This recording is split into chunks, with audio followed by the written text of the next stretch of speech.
Bakunin, of course, disagreed. But he said that a state, even a worker state, if it has armies, police, prisons, would remain a tyranny. Oh, he loved to argue with me. What do you know about him? Bakunin, the anarchist. Well, if a novelist invented such a character, you would say the existence of such a person is not possible. Oh, and to say Bakunin and I did not get along is a great understatement. Oh, listen to what he wrote at the time Engels and I were in Brussels writing the manifesto. Bakunin wrote, "Marx and Engels, but especially Marx, are ingrained bourgeois." We were ingrained bourgeois. Well, of course, compared to Bakunin, everyone was bourgeois because Bakunin chose to live like a pig. Yes. Yes, and if you didn't live like a pig, if you had a roof over your head, a piano in your sitting room, if you enjoyed some fresh bread and wine, you were bourgeois. Well, now I grant the man courage. He was imprisoned, sent to Siberia, he escaped. Wandered the world trying to foment revolution everywhere. He wanted an anarchist society. But the only anarchism he ever succeeded in establishing was in his head. He tried to start an uprising in Bologna and almost killed himself with his own revolver. His revolutions failed everywhere, but he was like a man whose failure with women only spurs him on to more. Did you ever see a photograph of Bakunin? Well, he was a giant of a man. Bald head, which he covered with a little gray cap, a massive beard, ferocious expression. He had no teeth. This was from scurvy, the result of his prison diet. But he seemed to live not in this world, but in some world of his imagination. He was oblivious to money. When he had it, he gave it away. When he didn't have it, he borrowed without any thought of returning it. And he had no home. Or you might say, the world was his home. He would arrive at a comrade's house and say, "I'm here, where do I sleep, and what is there to eat?" In an hour, he was more at home than his hosts. Well, there was that night in Soho we were having dinner, and Bakunin burst in. He didn't bother to knock, and it was his habit to arrive at dinner time. But he almost knocks the door off its hinges, looks around, smiles his toothless smile, says, "Good evening, comrades." And without waiting for a response, he sat down in my chair and began devouring sausage and meat in enormous chunks, stuffing in cheese too, and glass after glass of brandy. And then he begins his usual performance, preaching, arguing, ordering, shouting, exhorting. I was furious, but it was Jenny who spoke up. She said, "Mikhail, please stop. You're consuming all of the oxygen in the room." And he just roared with laughter and went on and on and on.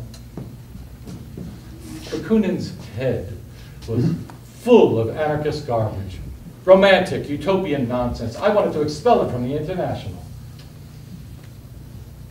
Jenny thought this ridiculous. "Why," she asked, "do revolutionary groups with 6 members always threaten someone with expulsion?"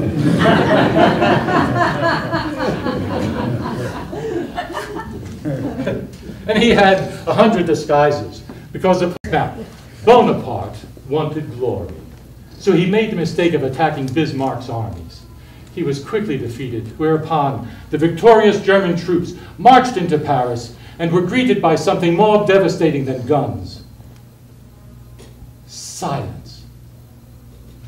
They found the statues of Paris draped in black, this immense, invisible, silent resistance. So the Germans did the wise thing, paraded through the Arc de Triomphe and quickly departed. And the old French Order of the Republic, the liberals they called themselves, they did not dare enter Paris. They were trembling with fear because now, with the Germans gone, Paris was taken over by the workers, the housewives, the clerks, the intellectuals, the students, the armed citizens. And the people of Paris formed not a government, but something more glorious, something governments everywhere in the world fear. They formed a commune. It was the collective energy of the people. It was The Commune, Day Patty. People meeting 24 hours all over the city in knots of 3 and 4, making decisions together, while the city was encircled by the French army threatening to invade at any moment. Paris became the first free city of the world, the first enclave of liberty in a world of tyranny. And I said to Bakunin, do you want to know what I mean by the dictatorship of the proletariat? Look at the Commune of Paris. That is true democracy, not the democracy of England or America, where your elections are circuses, with people voting for one or another guardian of the old order, where whatever candidate wins, Democrat, Republican, Libertarian, the rich go on ruling over you and your country. The Commune of Paris. It lived only a few months, but it was the first legislative body in history to represent the workers. Its laws were for them. It abolished their debts, postponed their rents, forced the pawn shops to return their most needed possessions. They refused to take salaries higher than the workers. They lowered the hours of bakers. They planned how to give free admission to the theater for everyone. They reopened museums. They set up a commission for the education of women. It was unheard of, education for women.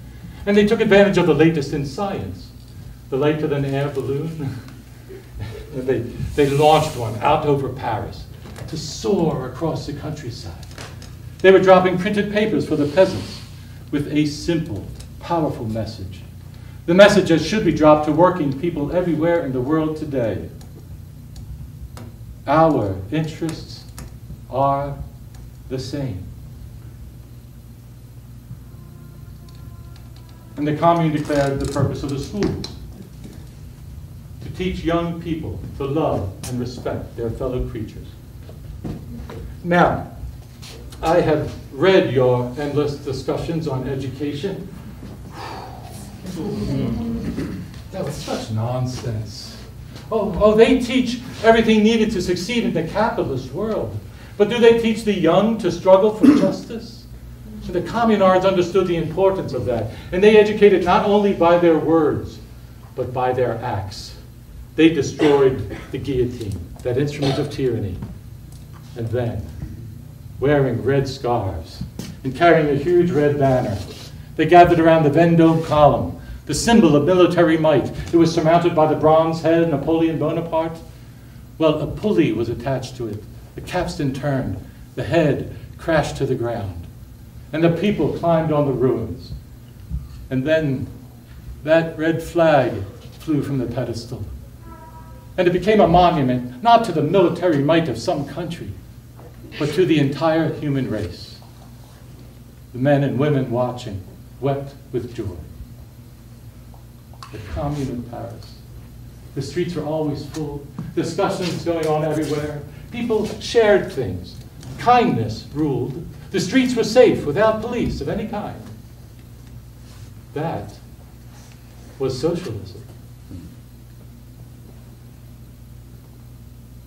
But of course, that example, the example of the Commune, could not be allowed.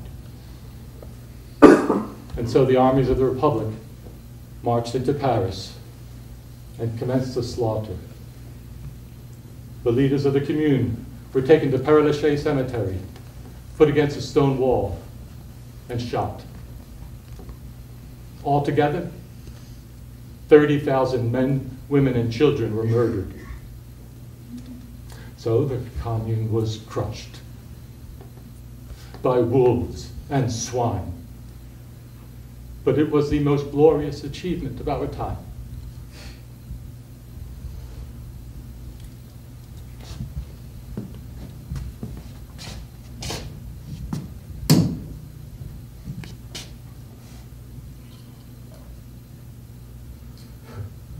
And Bakunin and I, we drank, and we argued, and we drank, and we argued some more. And I would say to him, Mikhail, you don't understand the concept of a proletarian state. We cannot shake off the past in one orgasmic moment. We shall have to remake a new society with the remnants of the old order. That takes time. No, he said. The people overthrowing the old order must immediately live in freedom or they will lose it. So I said, you are too stupid to understand. The brandy was having an effect on him, too. He said, Marx, you are an arrogant little son of a bitch. It is you who don't understand. You think the people will make a revolution based on your theory? They care not a shit for your theory. Their anger will rise spontaneously, and they will make a revolution without your so-called science. The instinct for revolution is in their bellies. I spit on your theories. As he said this, he spat on my floor. What the